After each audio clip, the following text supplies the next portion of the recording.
Hey there. So today I'm going to talk about my 20 plus years of self-healing. Maybe some of it will resonate with you. If it does, that's wonderful. If it doesn't, just let it go. I just want to mention briefly that spiritual fuckery is real. There are forces on this plane that want us to stay stuck. It is their sole purpose. The battleground is your mind, right? For me, what worked in this part of the journey was to sit with my fears, right? And just allow them to surface. And as they came to the surface, I learned over the years to just say thank you. And then I pictured releasing them from my body and them going into the light. That's my practice. That may not be yours. Yours may be writing. Yours may be prayer. Yours may be meditation. But try to do that, right? And also know too that you are always surrounded by beauty. There are forces of love and light around each of us all the time. Luminous beings, whether you refer to those luminous beings as angels, guides, ancestors, God, spirit, source, Christ, spiritual warriors, however that resonates for you. They want you to call on them. They want you to ask for their aid. So, if you're comfortable doing so, just give it a shot. It doesn't need to be fancy talk. Just talk to them like you would a friend. That's how I do it.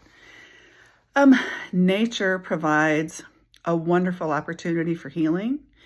It forces me to ground, to get out of my head, because I tend to be an in my head person, paying attention to the monkeys that have gotten out of the cage and they're just running amok in my head.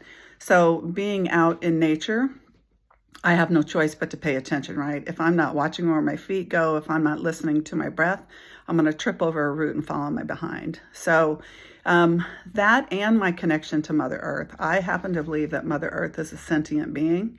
So I always ask for her help, her healing aid, and offer her gratitude in return. If that doesn't resonate with you, then just let it go.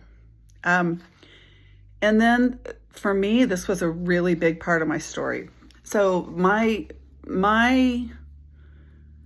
trauma and my bond with my trauma was so intense because it went on for so long and it was complex that I became very attached to my victim's story. Now, I'm not saying that any of us should not acknowledge our story. It's part of who we are. I am saying that you really do have to, if you really want freedom, you have to slay your attachment to that victim voice.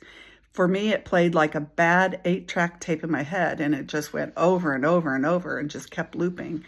And so I began the arduous process of affirmation by affirmation, clearing negative belief systems, journaling, writing, praying, meditating, hiking, seeking professional help when needed, until I reached a point where I could honor what happened to me without having any kind of emotional charge to it, right?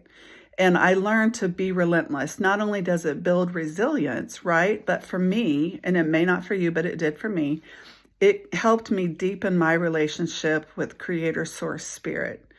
I was dropped so far to my knees that I had no choice. And it turned out to be this beautiful relationship that developed over time. But for me, it took a lot of time to step into that relationship of trust with the divine. So I encourage people to be relentless, because your freedom lies on the other side of releasing that attachment to your victim voice. It's worth it. And whether or not you know it, you are always creating your reality moment by moment, whether it's passively or with intention.